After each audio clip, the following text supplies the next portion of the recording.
Pria itu keluar bar dan jatuh ke saluran pembuangan gelap. Saat sadar, ia melihat serangga dan tikus di sekitarnya. Menengadah, ia sadar jatuh ke got sedalam puluhan meter. Saat Takumi mencoba bangkit, tubuhnya mendadak kejang. Ada luka menganga di paha dan rasa sakit luar biasa langsung menyergapnya. Tiba-tiba, tetesan cairan jatuh dari atas. Saat diseka, ia sadar itu darah segar. Ia menengadah dan melihat darah menetes dari patahan besi. Takumi membalut lukanya dengan dasi. Sambil menahan sakit, ia memanjat, tapi tangga tengah sudah berkarat dan patah. Tangannya tak sampai. Ia pun melepas sabuk, tapi tetap tak bisa meraihnya. Ia melepas jaket lalu melompat kuat, namun jatuh kembali ke dasar lubang. Paha kirinya kembali terluka, membuatnya merasakan sakit yang luar biasa. Takumi sama sekali tak menyangka, besok adalah hari pernikahannya, yang seharusnya penuh kebahagiaan. Namun teror yang menantinya justru baru saja dimulai. Setelah rasa sakit itu mereda, ia mulai berteriak meminta pertolongan. Namun karena lubang itu terlalu dalam, ditambah lagi sudah tengah malam, sama sekali tidak mungkin ada orang yang mendengar teriakannya. Ia mulai menggeledah tasnya, lalu membuka hadiah pernikahan dari rekan kerjanya tadi. Hadiahnya adalah sebuah pemantik api. Dengan cahaya dari api itu, Takumi berhasil menemukan ponselnya. Namun yang aneh, seluruh riwayat panggilannya telah terhapus. Tanpa berpikir panjang, ia menelepon tunangannya, Sayuri. Tapi keanehan kembali terjadi. Maaf, nomor yang Anda tuju sedang tidak dapat dihubungi. Silakan coba lagi nanti. Setelah meninggalkan pesan suara, Takumi menghubungi lebih dari selusin orang. Tetapi semuanya tidak dapat dihubungi. Tepat ketika dia merasa sangat frustrasi, dia menerima telepon dari mantan pacarnya. Ini khusus untuk ibumu.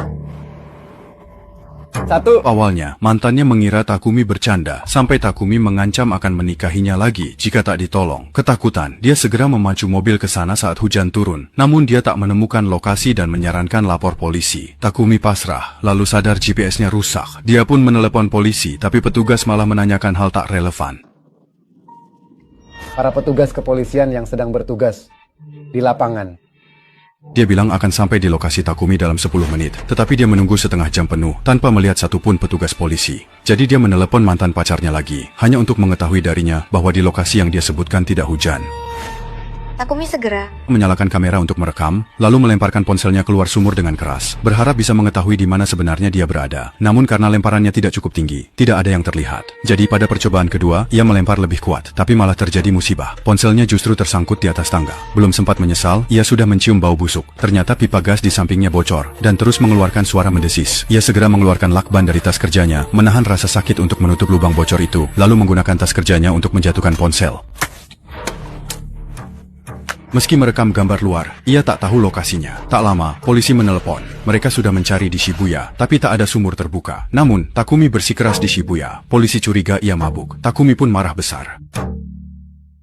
Setelah menutup telepon, Ia panik memanjat tangga. Pikirnya, lebih baik berusaha sendiri. Ia pun melompat sekuat tenaga. Saat terbaring di air kotor, Tuohai mendapat ide licik. Ia mendaftar di aplikasi Tamo, memasang foto profil wanita cantik lengkap dengan filter, lalu menamai akunnya gadis di dalam sumur. Ia segera meminta bantuan netizen lewat postingan video rekaman ponselnya. Begitu diunggah, cairan putih mulai mengalir dari lubang itu.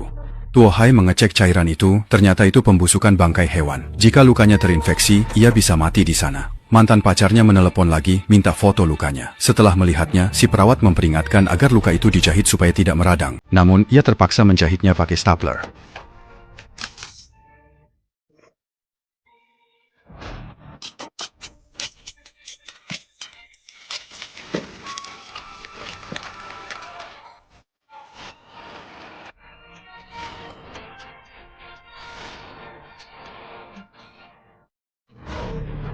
Ia antusias membuka komentar live streaming, dan dalam sekejap pengikutnya naik 1000 lebih. Ternyata, foto profil perempuan memang efektif. Netizen memperkirakan lokasi Tuohai dari waktu hujan. Benar ia tak di Shibuya, tapi jauh dari lokasi minumnya. Netizen menduga ia dipindahkan dari titik A ke B dan GPS-nya dimanipulasi teknologi canggih. Mereka bertanya apa ia punya musuh. Tuohai membalas pelaku mungkin mengincar kakaknya karena ia sering ikut campur urusan asmara sang kakak. Mungkin ini masalah perempuan. Ia lalu menyamar jadi kakaknya, dan netizen segera menemukan data pribadinya.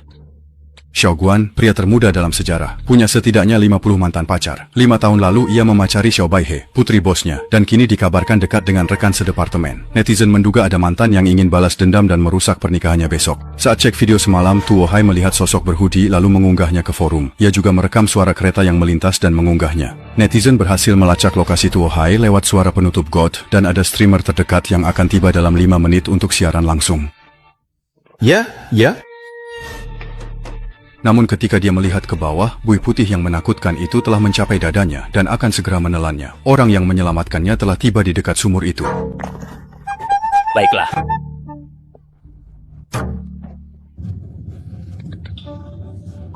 Namun, tanda yang ditemukan oleh pita tersebut terisi air.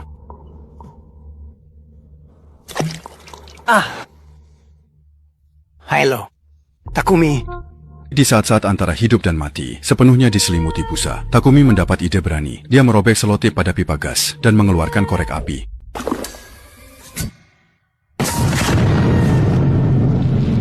Pria ini luar biasa. Takumi tak menyangka saat nyaris celaka, mantan pacarnya ada di sisinya. Ia menyesal meninggalkannya 5 tahun lalu, dan reaksi Takeshi tetap menggemaskan. Tepat pada saat momen ketika dia sedang mulai berpikir dengan sangat besar, Bahwa setelah lolos dari bencana pasti akan ada keberuntungan. Yang muncul di hadapannya justru mayat guru lama yang diledakannya dari bawah tanah. Sudah.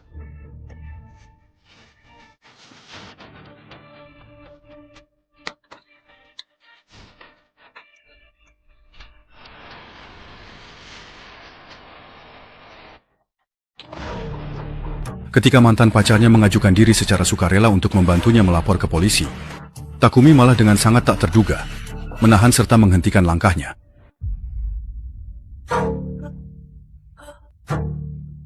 Perlahan-lahan. Menatap air di bawahnya, wajahnya bak iblis. 10 tahun lalu, Takumi bekerja di sini. Pekerja keras ini akhirnya masuk perusahaan properti. Rekan-rekannya senang, namun saat pulang, ia diserang preman asing. Preman itu menggasak dokumen dan ponsel, lalu saat hujan deras membuka sumur, membuang jasadnya ke sumur tua, dan menimbunnya tanah guna mengubur Takumi. Preman itu lalu membawa ponselnya mencari dokter. Berkat keahlian luar biasa sang dokter, wajahnya diubah menjadi persis seperti Takumi, dan sejak itu ia menggunakan identitas Takumi. Dalam 10 tahun terakhir, ia memanfaatkan wajah tampannya untuk menaklukkan tak terhitung banyaknya wanita cantik dan ibu muda. Sedangkan mantan pacar yang meneleponnya, Xiao Wu, sudah lama dilupakan oleh preman itu. Namun ada satu wanita yang masih sangat ia ingat, yaitu Haruko, pacar Takumi 10 tahun lalu. Sejak malam ia membunuh Takumi, Haruko tidak pernah berbicara sepatah kata pun padanya. Jika memang benar ada seseorang yang membiusnya di pesta dan melemparkannya ke dalam sumur ini, kemungkinan besar pelakunya adalah Haruko. Tepat pada saat itu, polisi menelepon lagi, mengatakan mereka telah mengirim tim penyelamat berdasarkan informasi yang diberikan oleh warganet. Sang Biao panik karena tahu polisi akan menemukan jasad Takumi saat tiba. Dia segera mengambil tanah dan mulai menguburnya. Telepon berdering lagi. Untungnya, kali ini yang menelepon adalah mantan pacarnya, Xiao Wu. ini Sejenak, Xiao Wu adalah malaikatnya. selain itu juga Saudaranya. Ya, benar sekali. Namun wanita yang berbicara dengannya dan menyelamatkannya bukanlah mantan pacarnya, Takeshi, melainkan Haruko, pacar Takumi dari 10 tahun yang lalu. Pemakaman. Saat Biao membuka ponselnya, dia mendapati bahwa semua nomor di kontaknya telah diganti dengan nomor Xingzi. Aku menginginkannya.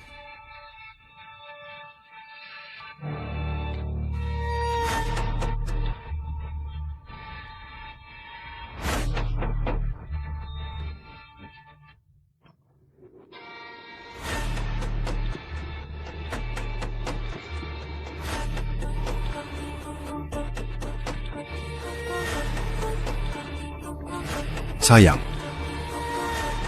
melakukan siaran secara mandiri.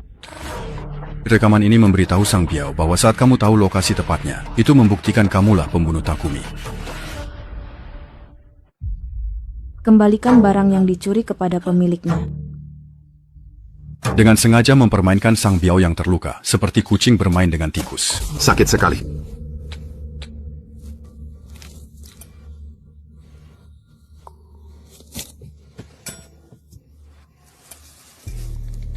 Sang Biao yang takut mati menangis palsu. Sejak kecil dia selalu terabaikan dan ingin jadi pusat perhatian seperti Takumi. Ironisnya, meski sudah meniru wajah Takumi, tak ada yang sadar sosok aslinya telah menghilang. Kamu sedang berpikir kamu ingin mencium itu? Dia adalah sosok pria yang sangat baik hati dan tulus.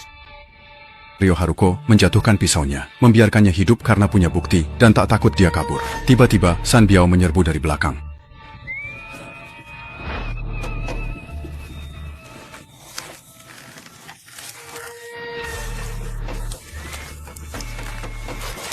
Hari ini aku akan mengkhianatimu, Cortana.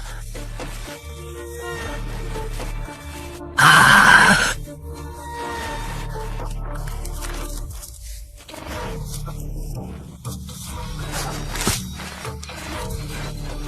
50 atau 60 ribu. Anak panah busur silang yang sangat tajam ini dirancang khusus untuk melesat dengan kecepatan tinggi dan akurasi yang luar biasa tepat sasaran. Melewati wajahnya, Sang Biao jatuh ke dasar sumur. Berkat analisis jadwal kereta, netizen menemukan lokasinya dan melapor. Gadis di sumur pun selamat. Sang Biao meraung, mengaku dialah peminta tolong itu. Tapi netizen tak percaya. Dengan gembira, mereka menutup sumur dan mengurungnya. Pura-pura jadi wanita demi bantuan. Dan bertemu netizen anti penipuan. Dia pantas mendapatkannya. Sampai jumpa di episode seru kembali ke kota berikutnya.